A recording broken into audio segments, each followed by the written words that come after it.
Good morning everyone. मैं रानी कुमारी आप सभी का स्वागत करती हूँ। हम लोग पढ़ रहे हैं Indian polity book M Laxmikanth की। हम लोग इसका चैप्टर 1 स्टार्ट किए हैं, हिस्टोरिकल बैकग्राउंड। तो आज चैप्टर 1 का पार्ट 4 है। चलिए हम लोग देखते हैं charter act of 1833। In charter act of 1833 के फीचर देखते हैं। It made the governor general of Bengal was the governor general of India. Governor general of Bengal को अब गवर्नर जनरल ऑफ इंडिया बना दिया गया and vested in him all civil and military power. Thus, the act created for the first time government of India having authority over the entire territorial India area proposed by the British in India. Lord William Bentinck was the first Governor General of India. Lord William Bentinck को first governor general of India बनाया गया और उसके बाद जो governor general of India के पास सारे all civil and military power आ गई। गवर्नर जनरल ऑफ इंडिया को सारी पावर मिल गई। उसके बाद हम लोग चलते हैं सेकेंड में। It deprived the governor of Mumbai and Madras of their legislative power. The governor general of India was given executive legislative power for the entire British India. The law made under the previous acts were called as regulation, while law made under this act were called as act. इसमें जो governor of Mumbai और Madras presidency के पास जो भी थोड़ी मोड़ी ताकत थी वो लेजिस्लेटिव वो भी छीन ली गई। जो भी थोड़ी मोड़ी ताकत थी लेजिस्लेटिव की वो भी छीन ली गई और मुंबई और मद्रास प्रेसिडेंसी में कोई भी लेजिस्लेशन करना है, कोई भी नियम बनाना है तो वो ताकत अब सिर्फ गवर्नर जनरल ऑफ इंडिया के पास आ गई। एग्जीक्यूटिव लेजिस्लेटिव पावर यानी नियम बनाने की सारी ताकत गवर्नर जनरल ऑफ इंडिया के पास आ गई। गवर्नर जनरल ऑफ इंडिया बना देना वही मद्रास और मुंबई दोनों जगह पर अप्लीकेबल होगा। गवर्नर जनरल ऑफ इंडिया जो भी एक्ट बना देगी, जो भी एक्ट बना देगी, जो भी नियम बना देगी वही अब मुंबई और मद्रास प्रेसिडेंसी पर अप्लीकेबल होगा। इसके पहले जो भी कुछ भी नियम बने थे उसको बोलेंगे रेगुलेशन। इसके पहले जो भी नियम बने थे, इसके पहले जो गवर्नर ऑफ इंडिया के बनने के पहले जब गवर्नर जनरल ऑफ बंगाल था, तब उसके पहले जब गवर्नर जनरल ऑफ इंडिया के बनने के पहले जो भी नियम कानून बने थे उसको रेगुलेशन कहेंगे। और गवर्नर जनरल ऑफ इंडिया के बाद गवर्नर जनरल ऑफ इंडिया इसके बनने के बाद इसको कोई भी नियम कानून बनाता है तो उसको हम लोग एक्ट कहेंगे। चलिए हम लोग इसका थर्ड देखते हैं। It ended the activities of the East India company as a commercial body which become a purely administrative body. It provided that the company territories in India were held by it interest for his majesty his heirs and successors. जब East India company की जो commercial company के पास जो भी commercial power थी, commercial और political power थी, वो अब ख़त्म हो गई है। अब जो भी वो कॉमर्शियल और पॉलिटिकल पावर थी वो अब ख़त्म हो गई है। अब वो सिर्फ एडमिनिस्टर कर सकती है। उनके पास अब कॉमर्शियल और पॉलिटिकल पावर नहीं बची है, वो अब सिर्फ एडमिनिस्ट्रेशन कर सकती है। The Charter Act of 1833 attempted to introduce a system of open competition for selection of civil servants and stated that the Indians should not be debarred from holding any place, office and employment under the company. However, this provision was negated after position from the Court of Directors.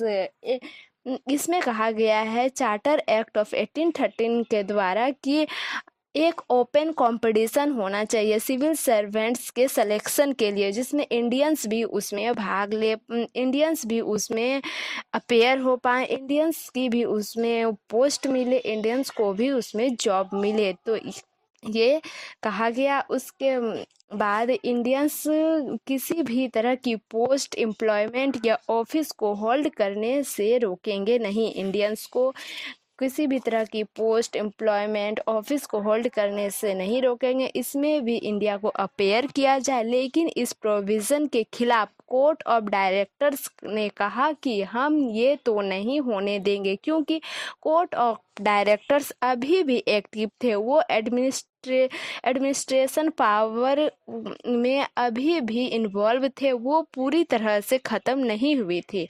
बाद में यह 1858 में पूरी तरह से dissolve होगी। Court of directors बाद में 1858 में पूरी तरह से डिसॉल्व होगी। ये होने नहीं दिया गया कोर्ट ऑफ डायरेक्टर्स ने, ये होने नहीं दिया गया कोर्ट ऑफ डायरेक्टर्स ने। उसके बाद हम लोग देखते हैं charter act of 1853। This was the last of the series of charter act passed by the British parliament between the 1793 to and 1853. It was a significant constitutional landmark. इनके feature को हम लोग देखते हैं। It separated for the first time the legislative and executive function of the Governor General of Council.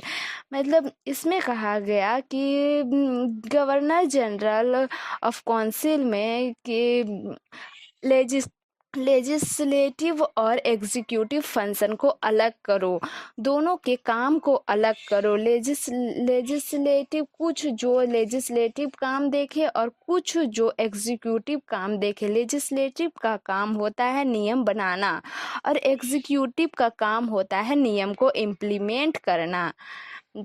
और इसके लिए फिर इसके लिए 6 न्यू मेंबर को अपॉइंट किया गया, जिसमें इसका काम था गवर्नर जनरल की मदद करना। 6 न्यू मेंबर बनाया गया ना, जो अपॉइंट किया गया 6 न्यू मेंबर को, इनका काम था गवर्नर जनरल की मदद करना। लेजिस्लेशन को बनाने में इसका काम था गवर्नर जनरल की मदद करना। इसलिए अब बोला गया कि अब उसके बाद इसमें देख सकते हैं 2 में कि अब it introduce to open competition system of selection and requirement of civil servants. The covenanted civil service was thus thrown open to the Indians also. Accordingly, the Macaulay Committee, the Committee on the Indian Civil Service was appointed in